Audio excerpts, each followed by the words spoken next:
you guys have your sophomore full-length album, Born from Fire, coming out here, and it sounds like you're headed out on tour right before it releases. Was that the initial plan?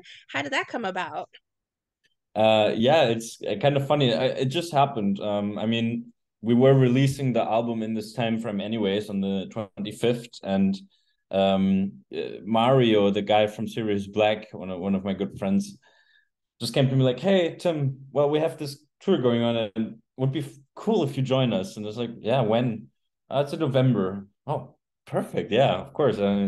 Perfect fit. So we're like, yeah, okay, let's do it. And now it just ends up that the first show is going to be one day before the album releases, which I personally think it's not a big deal. And I think it's cool. Like some people get to hear it just a little bit earlier, but we're going to play in the evening. And then as soon as it hits midnight, the album will be out anyways on the streaming platform. So I don't think it's a problem that we're there one day earlier or something. It's cool. Yeah. So you will start playing your new songs when you guys head out on tour here.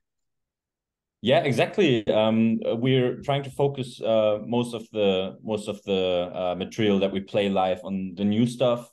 Because well, as you maybe know, there's been a lineup change, and the new album is represented by the new lineup, so it makes most sense to just play the new songs as well. There's 12 songs coming out here with the album. Was that initially the plan? Did you guys have to weed it down from a bunch of songs that you all created? Yeah, so you're right on that. There's the 12 songs are basically the ones that we ended up choosing, right? There's been a few more, and actually in the studio we recorded 14 songs. Um, so we did do a few more. Um, but yeah, we only put 12 on this album right now because I think 1 hour of playtime is plenty. And the two other songs, I think they would do very well in 2023 to release them there, because we want to keep up the pace with some releases, and have a good cycle going. But yeah, I think 12 songs is a good length for the album. 1 hour is kind of generous nowadays, with attention spans getting shorter and shorter. I think like 45 minutes is like a typical album length. But yeah. Which of the songs then off the album can you tease are you looking forward to people hearing live? Good question. I think all of them, obviously, right? There's a few that I think do very well in a live scenario. Some of the more like headbang ones, like Scorched or Fallen Angel. And we're going to play a fair share of the ones that are kind of catchy. Obviously, we're going to open with the title track. We're going to play the singles that we've released before, because I think people know them and they love them. So I think they're going to do quite well live. And yeah, we'll see about the first album. We're going to play one song as well from that album. So uh, yeah.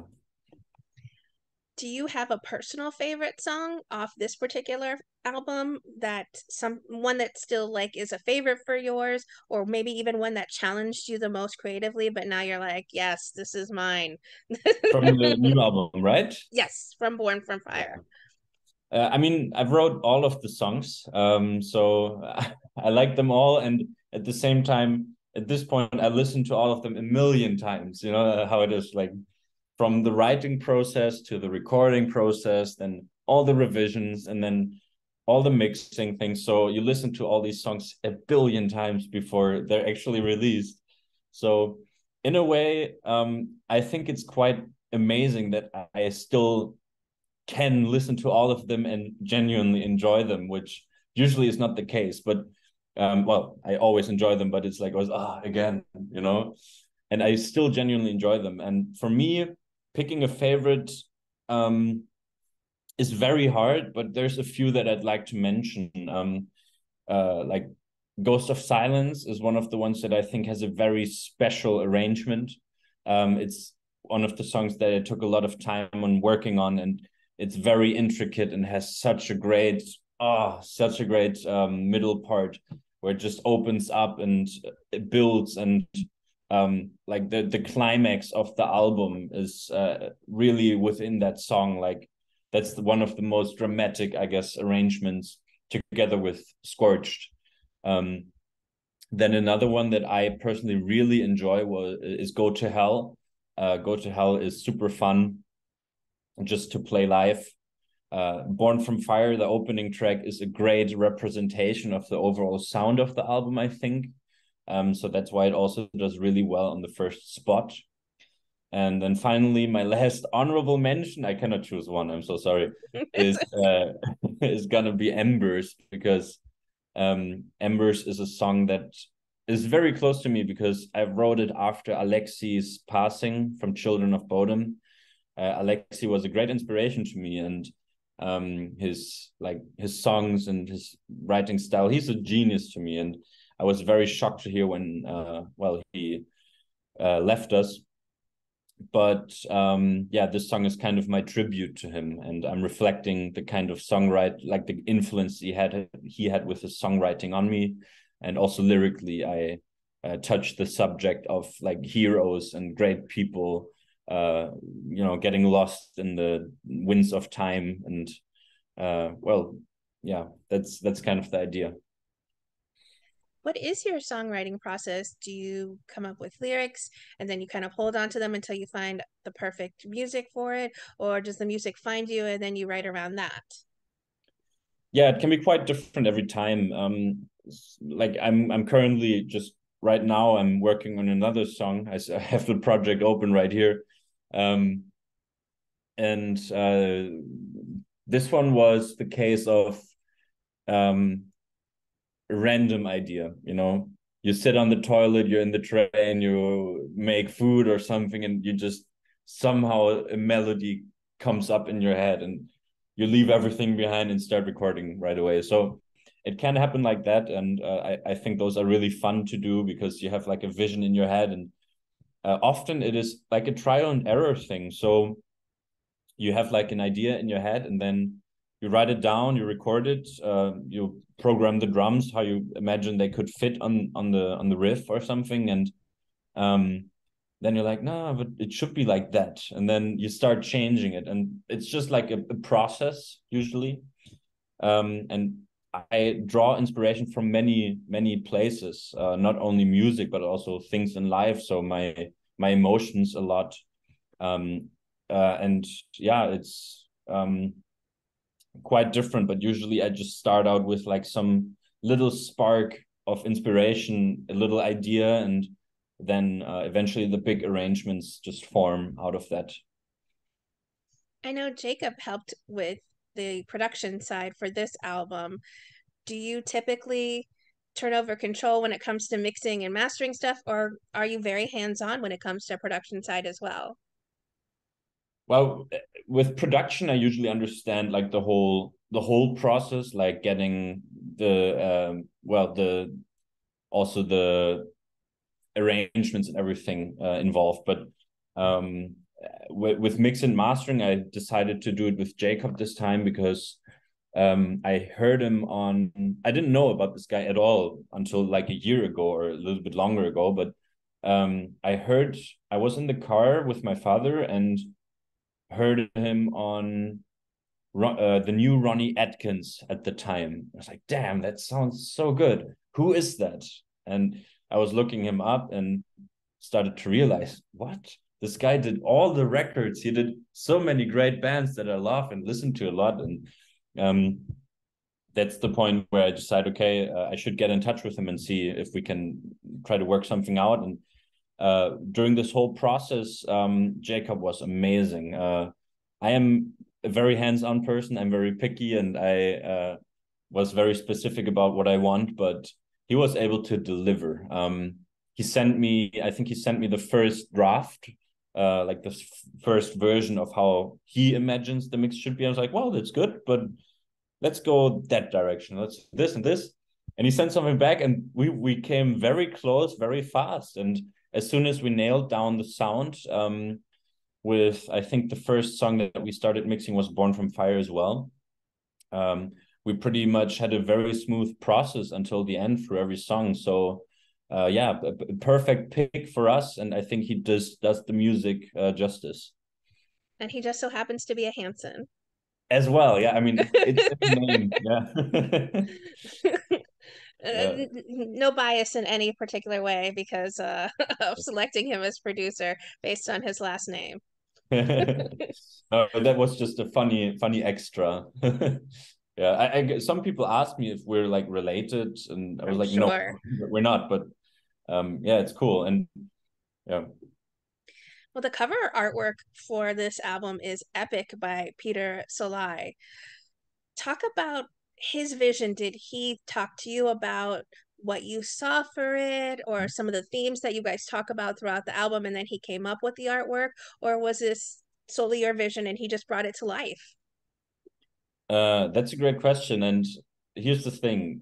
I have a problem. I have a serious problem of It's okay to admit it, Tim. yeah. I have the problem that I have is that I'm extremely picky, and it's very hard to please me uh, when I have a very specific vision. And that has happened quite a few times with art, especially. And what I was thinking about this time was, you know what, fuck it. I'm just going to take a step back. I'm not going to envision anything in particular. I'm just going to, you know, give the general direction, you know. And I put a lot of trust in him as well because he has a track record. I love all his artworks. I know he like Zabaton, Ginger, Powerwolf, Brothers of Metal. His style is just cool, and he has I think, a great mind and a great eye for these things. So I told him, Peter, here's the thing. You do you, but take this info. The album title is Born from Fire. We need the pharaoh because that's our mascot. He has to be there. And kind of, yeah, I imagine him like coming out of the ground in this pose, like fire, you know, and chaos, and make it look cool and go, you know. And then just a few days later, he sent me the first draft, and I was like, yep, that's it. Let's go. And then we started working it out. And one little thing that I want to mention about it is that we we had the like final design pretty quickly, but then we spent, I guess, a pretty long time as well still thinking about how do we want to do the colors, because the fire was first, we had a version which was like darker and red, which looked really cool. I really liked it too, but I wanted to do something different and special for this album, which is why we ended up deciding for this much brighter golden look. Because I believe that this is also something that you don't see that often on a lot of metal artworks. It's usually this like red, darker glow, and I wanted to kind of separate from the rest a bit. Well, you guys are heading out on tour now, coming up here shortly. Mm-hmm. What can fans expect from a live Induction performance? Uh, well, I don't, I don't know yet. It's gonna be the first time that we go live, but all I can tell right now is that we're all ripping off our asses to deliver the best show we can.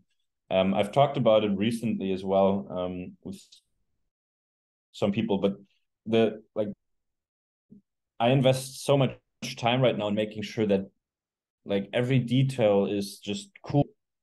We don't have the greatest production value, you know. We cannot have the craziest light show and all that stuff, but what it's about is that we have fun and we connect with the people. And I know that like Marcos and Dom, they're absolute performance machines, and so am I. Like we all love performing, and uh, what people can expect is high energy and fun. This is exactly what I wanted to convey with the album, and even more so live. Like it's gonna be cool. I think the sound is gonna be cool, um, and yeah, it's just gonna be a fun time. what do you hope then people take away from exploring this new album? Is there something you hope lingers with them after they listen and enjoy the 58 minutes to this beautiful piece of work you have? Mm-hmm.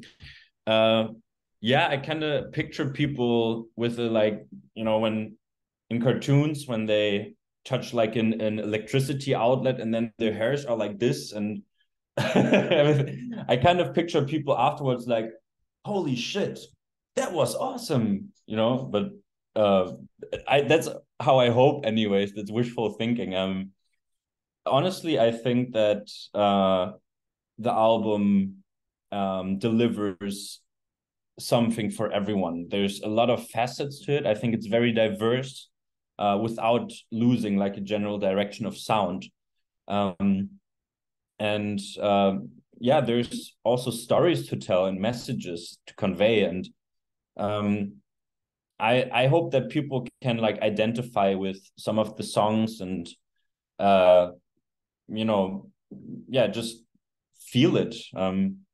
In the end, what I just mentioned earlier as well, it's about having fun. It's, to put it simple, it's just music, and it's it's there for people to enjoy and feel. So that's the main thing that I just want to achieve.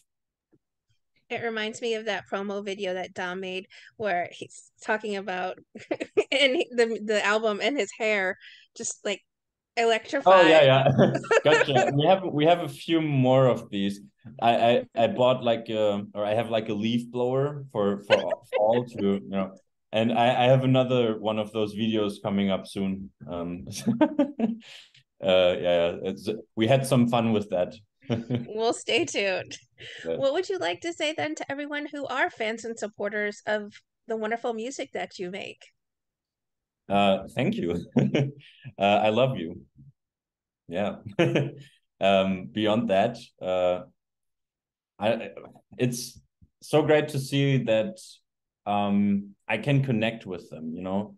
I know a lot of the bigger fans and the biggest supporters. I know them all by name. I know them all personally, and Hmm. I stay in touch and I care about them for real, because those are the types of people that enable me to do what I do. And um, yeah, I'm just so happy to see that people vibe so much with the like thing that I'm just doing. I do it for myself mainly because I love it. But then there's all these people that love it too, and that just gets me super excited. So yeah, I love all these people. That's all I can say. Super cool.